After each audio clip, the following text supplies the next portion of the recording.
Mes très chers frères et sœurs dans le monde entier, je vous aime beaucoup. Que la paix du Seigneur comble vos demeures et guette vos enfants et qu'un bon avenir s'ouvre devant vous. En tout cas, je suis dans la joie d'être devant vous. C'est parce que je vous aime beaucoup et ce n'est pas mon amour qui compte, mais c'est l'amour de Dieu qui compte. Parce que sans vous, je ne pouvais pas être là en train de parler. Je suis là, c'est parce que vous êtes là.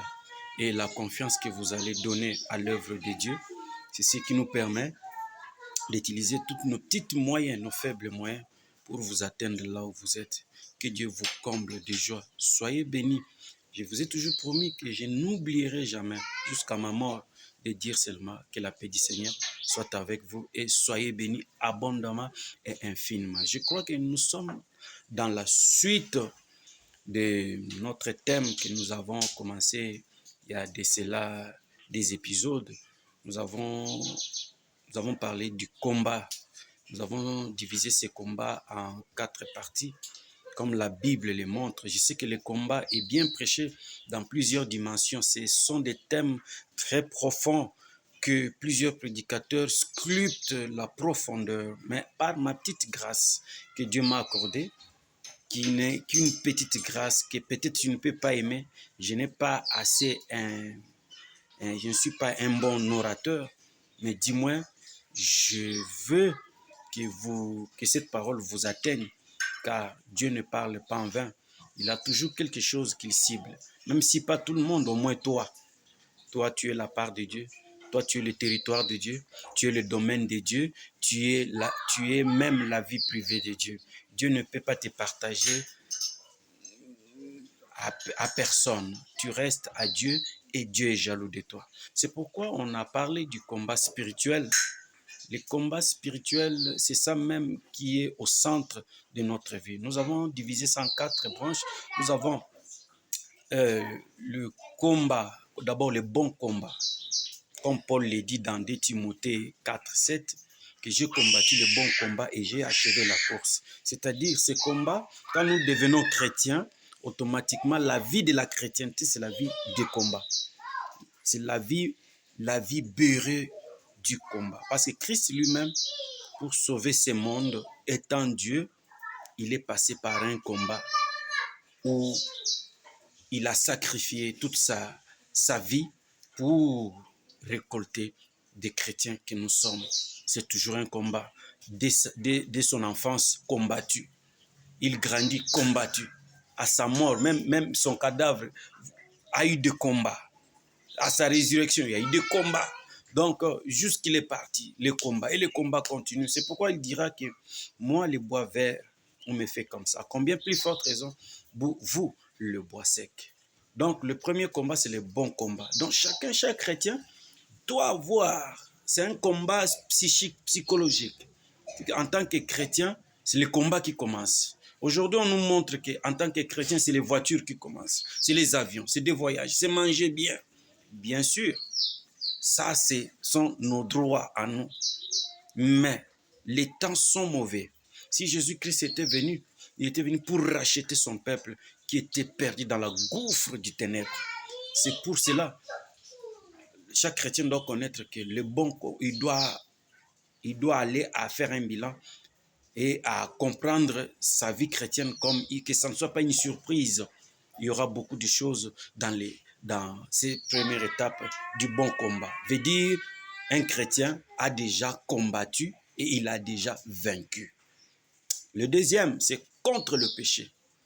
Contre le péché, c'est aussi un combat que les gens négligent. Les gens voient que le manger, le boire. Mais nous serons jugés. Le royaume des cieux, le visa du royaume des cieux, ça dépend de ces combats contre le péché. Ou soit tu manges bien, tu as des voitures, mais tu vas en enfer. Dieu te donne tout ça, mais tu n'hérites pas le royaume des cieux. C'est pourquoi l'homme riche, il craignait même aussi Dieu. L'homme riche craignait pas Dieu, craignait les commandements de Moïse. Mais quand il s'agit maintenant du péché, tout le monde s'en fout. Laisse que Dieu te donne d'abord des voitures, qu'il te donne tout ce que tu veux. Que Dieu t'accorde la bénédiction. Mais au moins, que tu aies aussi la conscience que le péché, c'est le seul moyen qui nous barre la route à atteindre notre Dieu. Si nos prières n'arrivent pas à Dieu, c'est la voie du péché. Nous devons combattre, faire un effort, le premier pas. Il y a des choses qu'on doit prendre la décision. La décision, il est très important. Un chrétien qui a le Saint-Esprit doit savoir se décider afin de préparer le royaume de Dieu. Nous devons comprendre que en évitant le péché, en laissant le péché, on est en train de faire un combat contre ça. Parce que c'est le visa, c'est le laisser passer pour entrer dans le royaume de Dieu. L'autre combat, c'est le combat de la foi. Sans la foi, personne ne verra Dieu. Il est impossible de lui être agréable sans la foi. C'est un combat. Donc la foi n'est pas dans un mystique quelconque ou une magie. La foi, tu dois l'exercer. La foi, c'est l'audace. C'est faire quelque chose qui dépasse même, qui dépasse même ton entendement, ta réflexion. C'est ça la foi. Donc croire aux choses impossibles, croire au-delà de la science, croire au-delà de la faisabilité. Donc c'est ça la foi. Donc c'est un combat. Quand quelqu'un a la vie de la foi, c'est la vie du combat. Ce n'est pas facile pour la Bible dit même si vous avez la foi comme une graine de sénévé, vous avez la capacité de déplacer les montagnes. Même la graine de sénévé, la grandeur là, que ta foi soit comme ça. C'est que ce n'est pas facile, c'est un combat. C'est pourquoi beaucoup de gens utilisent la foi et ils croient que la foi c'est comme ça, je suis dans la grâce, c'est fini. Non, non, non, non, tout est un combat. La vie chrétienne, ce n'est pas une vie, c'est la vie des combattants. C'est la vie des guerriers. Ce n'est pas la vie des gens qui sont assis, qui se moquent des autres parce qu'il a des biens.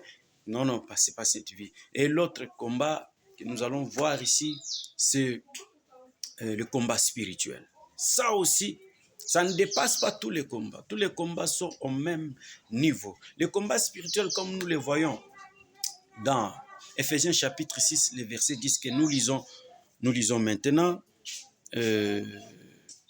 Ephésiens chapitre 6, le verset 10, la Bible dit « Au reste, fortifiez-vous dans le Seigneur. Par sa force puissante, revêtez-vous de toutes sortes, de toutes les armes de Dieu, afin de pouvoir tenir ferme contre le ruse du diable. Car nous n'avons pas lutté contre la chair et les sang, mais contre les dominations, contre les autorités, contre le prince de ces mondes des ténèbres, contre les esprits méchants dans le lieu céleste. » C'est un combat qu'on appelle le combat spirituel. Donc, les démons n'ont pas commencé avec toi. Même Jésus a été poursuivi par les diables, par les démons. Il a croisé une fois des démons dans un fou qu'on appelle fou de Gadara. Lui qui était Christ, mais il a croisé des démons. Dans son chemin, il y avait des obstacles du combat spirituel. S'il n'était pas quelqu'un de la prière, la seule solution pour le combat spirituel, c'est la prière. Un homme qui prie beaucoup, sincèrement, la prière de la sincérité, pas la prière de bavardage, pas la prière de l'éloquence, pas la prière de la connaissance, mais la prière sincère, dans la sincérité. Parce que dans la sincérité, même celui qui ne sait pas parler, il peut envoyer un message à Dieu et Dieu peut lui répondre. Donc c'est dans ces combats ici, le combat spirituel, que nous devons fournir encore beaucoup des armes, prendre des armes de Dieu pour éteindre les flèches enflammées de Dieu. Le monde, les diables, la Bible dit que voici le diable est descendu vers vous, animé d'une très grande colère, sachant qu'il a peu de temps. Il rôde tout autour de vous comme un lion rugissant, cherchant qui dévorer. Il n'a pas pitié, il va dévorer. Il va faire la terreur, il va faire trembler la terre. Et pour surtout ceux qui ne connaissent pas, ceux qui connaissent Dieu, ceux qui crient tous les jours Dieu, qui implorent Jésus-Christ, ce sont là les ennemis du diable. C'est pourquoi tu es beaucoup attaqué. C'est pourquoi tu es beaucoup menacé. Parce que toi, le diable sait que tu es dangereux pour lui. C'est ça le combat. Et c'est ce combat-là que tu dois te focaliser. Donc tu dois prier beaucoup. Et l'importance de ce combat, c'est que ça nous épargne dans plusieurs dangers. Dans plusieurs dangers. Parce que le diable amène la mort. Le diable amène le maladie. Amène beaucoup de choses pour nous détruire. Mais c'est pourquoi la Bible dit que je vous donne le pouvoir de marcher sur les serpents et les scorpions, et sur toute puissance de l'ennemi, et rien ne peut vous nuire. Ça, c'est dans la dimension du combat spirituel. Tout s'exerce avec ta volonté. Tout s'exerce avec ta force. Donc, tu dois engager ta foi pour combattre. Donc, je vais maintenant prier pour vous, pour dire que si tu es dans ce combat, ne sache bien que tu combats dans la victoire. C'est un combat où l'ennemi est déjà vaincu. Mais c'est ta foi qui est nécessaire.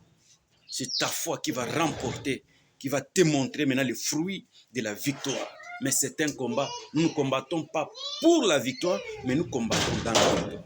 Laisse maintenant que je prie pour toi.